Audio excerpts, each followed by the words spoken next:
త్వరలో స్థానిక ఎన్నికలు అన్ని చోట్ల గెలవాల్సిందే. కుప్పం నుండి సీఎం చంద్రబాబు పిలుపు. త్వరలో స్థానిక సంస్థల ఎన్నికలు రాబోతున్నాయని, వాటన్నింటిలోనూ టీడీపీ నేతృత్వంలోని కూటమి అభ్యర్థులు గెలవాలని ఏపీ సీఎం చంద్రబాబు ఆకాంక్షించారు. రాష్ట్రంలోని అన్ని మున్సిపాలిటీలు సహా స్థానిక సంస్థలన్నింటినీ కూటమే కైవసం చేసుకోబోతుందని ధీమా వ్యక్తం చేశారు.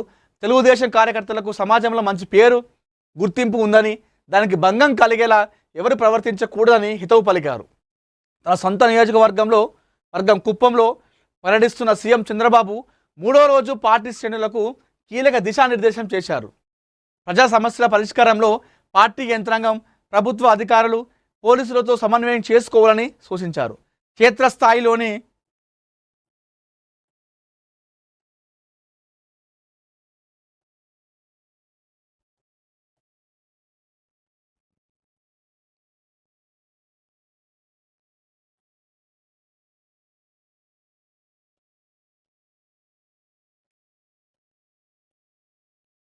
మొత్తానికి అయితే ఆంధ్రప్రదేశ్లో మరికొన్ని రోజులు స్థానిక సంస్థల ఎన్నికలు అంటే క్షేత్రస్థాయిలో వాస్తవ పరిస్థితులను అధికారులకు వివరించి ప్రజా సమస్యలను పరిష్కరించేలా చొరవ తీసుకోవాలని కార్యకర్తలకు పిలుపునిచ్చారు. గత 5 ఏళ్ల పాలన 2019-24 రాష్ట్రానికి ఒక పీడకల వంటిదని, ఆ సమయంలో కుప్పం నియోజకవర్గంలో కూడా ప్రశాంతతను దెబ్బతీయాలని నాటి పాలకులు విఫలయత్నం చేశారని చంద్రబాబు విమర్శించారు. గొడ్డలి పార్టీ కుట్రల పట్ల కార్యకర్తలు అప్రమత్తంగా ఉండాలని, కుప్పంలో ఎవరైనా రౌడీజం చేయాలని చూస్తే కఠినంగా వ్యవహరిస్తామని హెచ్చరించారు. ఇకపై పనితీరు ఆధారంగానే పదవులు ఉంటాయని, నియామకాల్లో ఎలాంటి మొహమాటాలకు, సిఫార్సులకు తావు ఉండదని తేల్చి చెప్పారు. పార్టీ కోసం కష్టపడి పనిచేసిన వారిని ఎట్టి పరిస్థితుల్లోనూ విస్మరించబోమని భరోసా ఇచ్చారు. మరి ఇది భరోసా ఇవ్వడం వరకేనా?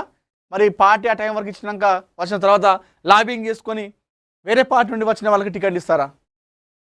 చాలా అదే జరిగింది అన్ని పార్టీలో. గతంలో ఇక్కడ తెలంగాణలో కూడా అన్ని పార్టీలో అదే జరిగింది. వాడు కష్టపడ్డది ఒకడు, తీరా వచ్చిన తర్వాత ఎన్నికలు వచ్చేసరికి ఇతర పార్టీ నుండి వచ్చిన వాళ్ళకి టికెట్లు ఇచ్చారు. మరి చంద్రబాబు గారు కూడా అదే చెప్తా ఉన్నారు. మరి వాస్తవంగా కష్టపడ్డ కార్యకర్తలకి ఇస్తారా, లేదంటే విస్మరిస్తారా అన్నది కూడా చూడాలి. సో పక్క కార్యకర్తలకే టికెట్ ఇవ్వాలి, ఎవరైనా సరే, ఏ పార్టీ అయినా సరే. దాంతోపాటుగా ఇక్కడ కూటమి ప్రభుత్వం ఉన్నటువంటి నాయకులే, కూటమి అభ్యర్థులే గెలుస్తారు వచ్చే స్థానిక సంస్థల ఎన్నికల్లో.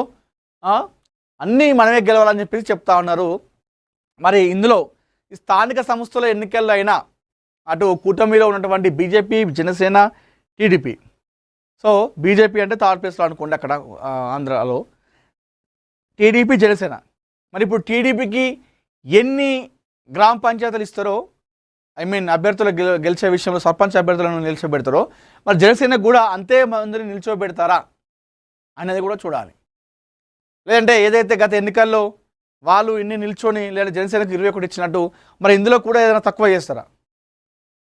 ఇప్పుడు జనసేన పార్టీ ఒక పరిపూర్ణమైనటువంటి రాజకీయ పార్టీకి ఎదిగింది ఆంధ్రప్రదేశ్లో. ఈజీగా తీసుకోనికి లేదు ఆ పార్టీని. సో ఇక్కడ మరి ఖచ్చితంగా టీడీపీకి ఎంతమంది అభ్యర్థులు నిల్చోబెడతారో, సర్పంచ్గా, వార్డు మెంబర్లుగా, ఎంపీటీసీలుగా, జెడ్పీటీసీలుగా, జనసేన పార్టీకి కూడా అంతే మందిని వార్డు మెంబర్లుగా, సర్పంచులుగా, ఎంపీటీసీగా, జెడ్పీటీసీలో నిల్చోబెట్టాలి. లేదంటే కూటమి ఉన్నటువంటి ఏదైతే పార్టీలు ఉన్నాయో ఆ పార్టీల మధ్య చీలిక వచ్చే అవకాశాలు బాగా ఉంటాయి. ఇలాంటి సందర్భాల్లోనే బయటపడతాయి. ఇప్పటికే పవన్ కళ్యాణ్ పేట చాలామంది కొంతమంది నెగిటివ్ ట్రోల్స్ చేస్తూ ఉన్నారు. వాళ్ళు 150, 160 పోటీ చేస్తే నువ్వు 21లో పోటీ చేస్తావని చెప్పేసి కొంతమంది అసంతృప్తితో ఉన్నారు. మరి అలాంటివన్నీ కూడా తొలగించుకోవడానికి పవన్ కళ్యాణ్ గారికి ఇలాంటి ఒక మంచి అవకాశం అనుకోవాలి. సో ఇలాంటి సమయంలోనే చంద్రబాబు దగ్గరికి వెళ్ళి, సో టీడీపీ ఎంతమంది అభ్యర్థులు నిల్చోబెడుతున్నారో మేము కూడా, అంటే ఇప్పుడు ఒక కాన్స్టిట్యుయెన్సీ ఉందనుకోండి, ఎగ్జాంపుల్ కుప్పమే అనుకుందాం. కుప్పంలో ఒక 200 గ్రామాలు ఉన్నాయనుకోండి. ఆ 200 గ్రామాల్లో 80 మంది సర్పంచులు టీడీపీ నుండే, మరొక 80 మంది జనసేనకి ఇవ్వాలి అభ్యర్థులను. ఆ తర్వాత 40 అనేది మిగతా మిత్రపక్షం ఏది బీజేపీ ఉంది కాబట్టి కూటమిలో, బీజేపీకి ఇంకో 40 ఇవ్వండి, బరాబర్ సెట్ అయిపోతాయి. అట్లాగా అని చెప్పేసి వీళ్ళు 100 నిల్చొని వీళ్ళకి 50 ఇచ్చి వాళ్ళకి 50 ఇస్తా అంటే అది చీలికలు వస్తాయి పార్టీల మధ్య. సో ఆ గ్యాప్ రాకుండా చూసుకోవాల్సిన బాధ్యత టీడీపీ పైన ఉంది. ఎందుకంటే ప్రస్తుతం టీడీపీ పార్టీ అక్కడ అధికారంలో ముఖ్యమంత్రిలో ఉన్నారు కాబట్టి, హైయెస్ట్ వాళ్ళదే కాబట్టి, సో అక్కడ పవన్ కళ్యాణ్ అవసరం చంద్రబాబు గారికి ఎంతైనా ఉంది కాబట్టి ఇలాంటి మిస్టేక్ చేయొద్దని చెప్పేసి ఆయన ఆలోచించుకోవాలి చంద్రబాబు గారు.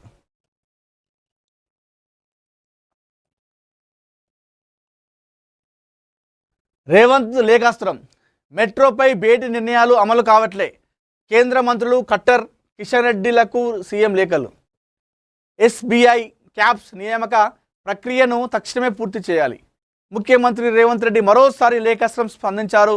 హైదరాబాద్ మెట్రో రైలు 2వ దశ విస్తరణకు అవసరమైన అనుమతులు త్వరితగతిన మంజూరు చేయడంతో పాటు తొలి దశ మెట్రోను తెలంగాణ ప్రభుత్వం స్వాధీనం చేసుకునే ప్రక్రియను వేగవంతం చేయాలని ముఖ్యమంత్రి రేవంత్ రెడ్డి కేంద్రాన్ని కోరారు. ఈ మేరకు కేంద్ర గృహ నిర్మాణ పట్టణ వ్యవహారాల శాఖ మంత్రి సో ఈ మెట్రో ఇది ఏదైతుందో అది బాగా ప్రతిరోజు కూడా ఒక చర్చకు వస్తూ ఉంది.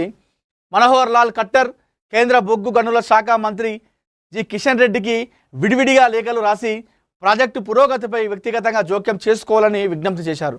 గత నెల 23-24 తేదీలలో కేంద్ర మంత్రులతో జరిగిన ఉన్నత స్థాయి సమావేశంలో తీసుకున్న నిర్ణయాలను ముఖ్యమంత్రి తన లేఖల్లో ప్రస్తావించారు. మెట్రో తొలి దశ ఆస్తుల విలువ నిర్ధారణ, అధిక వడ్డీ రుణాల పునర్వ్యవస్థీకరణ, 2వ దశ విస్తరణకు అవసరమైన దీర్ఘకాలిక ఆర్థిక వనరుల సమీకరణలపై సమగ్ర అధ్యయనం నిర్వహించే బాధ్యతను కేంద్ర ప్రభుత్వ నోడల్ సంస్థ ఎస్బీఐ క్యాప్స్కు అప్పగించేందుకు అంగీకారం కుదిరిందని గుర్తు చేశారు. అయితే ఈ ప్రక్రియలో భాగంగా ఎస్బీఐ క్యాప్స్కు అప్పగించాల్సిన విధి విధానాలను ఇప్పటివరకు ఖరారు చేయలేకపోవడం, అధికారిక నియామకంలో ఆలస్యం చోటు చేసుకోవడం ఆందోళన కలిగిస్తుందని ముఖ్యమంత్రి పేర్కొన్నారు. ఈ జాప్యం కారణంగా మెట్రో తొలి దశ నిర్వహణలో అనిశ్చితి నెలకొనడమే కాకుండా 2వ దశ వివరాత్మక ప్రాజెక్టు నివేదికల ఆమోదం, నిధుల సమీకరణ ప్రక్రియలు కూడా ఆలస్యం అవుతున్నాయని వివరించారు. ప్రాజెక్టు అమలు మరింత ఆలస్యమైతే నిర్మాణ వ్యయం గణనీయంగా పెరిగే ప్రమాదం ఉందని ముఖ్యమంత్రి హెచ్చరించారు. హైదరాబాద్ నగర భవిష్యత్తు ప్రజా రవాణా అవసరాలను దృష్టిలో ఉంచుకుంటే మెట్రో 2వ దశ విస్తరణ అత్యంత కీలకమని, ఇందులో ఎలాంటి జాప్యానికి అవకాశం లేకుండా చర్యలు తీసుకోవాల్సిన అవసరం ఉందని స్పష్టం చేశారు. ఎస్బీఐ క్యాప్స్కు నియామక ప్రక్రియను తక్షణమే పూర్తి చేయాలని, కేంద్ర రాష్ట్ర ప్రభుత్వాలు ఉమ్మడిగా తీసుకున్న నిర్ణయాలు వేగంగా అమలయ్యేలా చూడాలని ఇద్దరు కేంద్ర మంత్రులను ముఖ్యమంత్రి కోరారు. అయితే దీంతో మెట్రో తొలి దశను రాష్ట్ర ప్రభుత్వం స్వాధీనం చేసుకునే ప్రక్రియను పూర్తి అవడంతో పాటు 2వ దశ విస్తరణ పనులకు కూడా వేగం చేకూరుతుందని ఆయన ఆశాభావం వ్యక్తం చేసిండు. ఏదైతే ఇప్పుడు తొలి దశ ప్రాజెక్టును మెట్రోను స్వాధీనం చేసుకొని అదేవిధంగా 2వ దశ మెట్రో విస్తరణ కూడా చేయాలన్నటువంటి ఉద్దేశంలో ప్రస్తుతం రేవంత్ సర్కార్ చూస్తూ ఉంది. ఈ నేపథ్యంలోనే ఆయన కేంద్ర మంత్రులకు మనోహర్ లాల్ ఖట్టర్